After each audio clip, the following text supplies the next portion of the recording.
我哋係城市大學多媒體創意學院嘅學生啦。咁我哋今日就嚟到盲人輔導會，就訪問阿 Lam，就係一個視障人士嘅朋友。咁我哋就會問佢一啲簡單嘅問題，咁從而就去得知我哋正常人同埋視障朋友嘅世界有咩唔同啊，或者去做一個記錄去我哋一個紀錄片度。咁就係咁，你哋係即係因為視覺係可能係即係唔會係你主要嘅一個接觸呢個世界嘅方法啦，變咗咁可能咁，你哋而家會變咗，會唔會係例如用聲音啊、觸覺或者其他嘅感官咧，去感受你周圍嘅事物咧？咁我本人好多盲人朋友都係㗎啦，呢樣靠感覺㗎啦。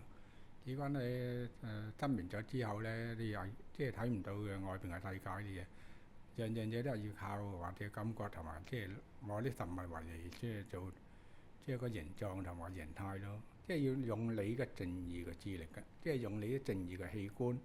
你智力就係睇唔到，就係你要用其他啲器官嚟做感覺，接觸外邊嘅世界㗎啦。你哋會唔會即係覺得自己有啲咩地方會叻過人？其他一隻眼之外，其他啲器官冇問題嗰啲咧，就可以即係靠聽覺嚟接觸外邊世界，同埋攞個平衡同埋個垂直線嘅。點解你哋有時喺街見到我哋啲盲人朋友可以行街行得咁直咧咁樣？除咗直啲靠耳仔啫，仲要靠嗰啲腳。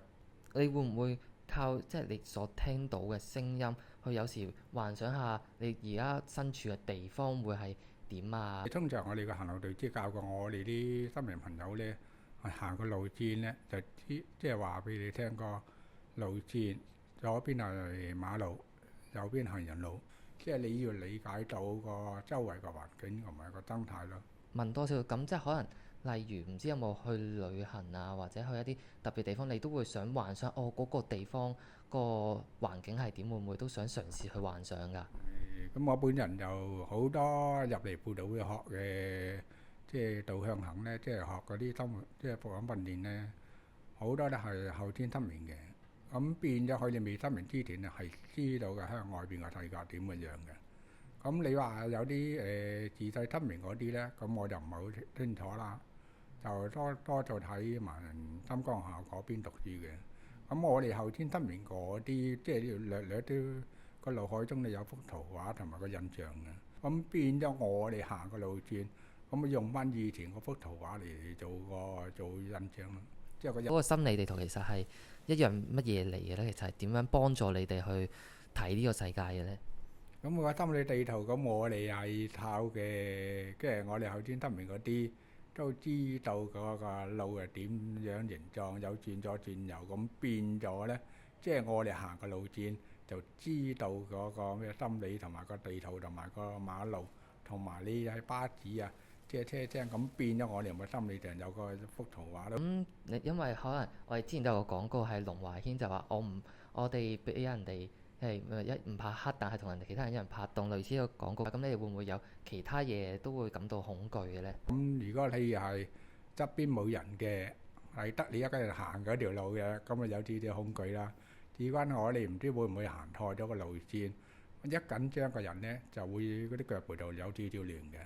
除非係熟悉嗰個環境，你一去親嗰個係陌生嘅環境，你未行過嘅係會有啲恐懼㗎。我去親嗰啲有啲新嘅填海地方咧，我哋係唔敢去㗎。除非係有身邊有家人朋友係要陪你行，咁就可以啫。咁你哋除咗視力睇唔到呢個世界之外，你覺得你哋同普通正常人去感受呢個世界會有啲咩分別呢？除咗睇唔到之外，咁我哋真係靠感覺同埋咩咯？即係你哋好似你哋有啲科技先進嘅，我哋係會有失明朋友係會有少少落後嘅，但係咧又要追上，就靠你哋社會人士就提供嘅意見同埋俾個信息我哋咯。咁雖然你哋玩手提電腦嘅學人真係即係好普通啦，咁但係我哋失明朋友咧玩手機唔係唔得，不過要靠個感覺咯。同埋即係你要話俾我哋啲盲人朋友聽，即係內邊有咩新科技、新產品咁樣嘢，咁我哋先至知道外邊嘅世界個進步咯。我有補充。啱啱咧，你話咧就算如果側邊嘅人，即係如果當你側邊冇人嘅時候，你哋會可能有啲緊張啊、恐懼啦。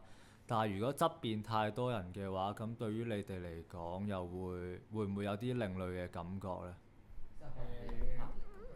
咁我哋都會人多嘅地方都要小心啲㗎。咁你人多嘅驚我哋啲手掌咧會棘到嗰啲人嗰啲腳，同埋會好容易打到人嚟㗎。咁變咗我哋行路都要好小心，同埋我哋個行路隊即係教我哋咧唔可以快㗎行路。你行得快咧，好容易咧就令到自己受傷之外，仲要撞到其他啲人嘅。係，咁你哋係咯，即係有冇試過即係唔小心撞到其他人，然後佢哋就會有一啲好唔禮貌嘅對待咧？唔禮貌唔多唔少都會有嘅。先你無啦啦我哋撞到個人，咁人哋係即係喺度冇你變咗，咁人哋有少少又唔高興㗎啦。咁啊唔多唔少都有㗎啦。咁啊最多係我哋講聲對唔住啫。咁佢知我睇唔到啦，咁佢都唔會怪責我嘅。今日就多謝晒阿 Lam 就接受我哋訪問，幫助我哋研究呢個失明人士世界啦。咁就多謝晒你，唔該，我哋嘅訪問就去到呢度完。俾個意見我啦。多謝晒，好唔該。